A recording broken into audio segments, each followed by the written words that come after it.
இந்த இடத்துல உட்காரும் போதுதான் ராபின் உத்தப்பா சிக்ஸ் அடிச்சாரு. நான் பயங்கரம் அப்செட் ஆகி அப்படியே வந்து உட்கார்ந்தேன் நடந்து. நான் லைஃப்ல ஒரு பெரிய ஃபெயிலியர். எனக்கு நான் ஆடி இருக்கணுமே, நான் ஏன் ஆடல?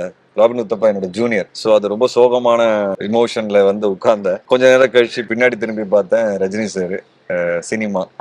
அதுவும் ஒரு 5 வருஷம் 6 வருஷம் ட்ரை பண்ணி சினிமாவோட முயற்சியும் விட்டுட்டேன்.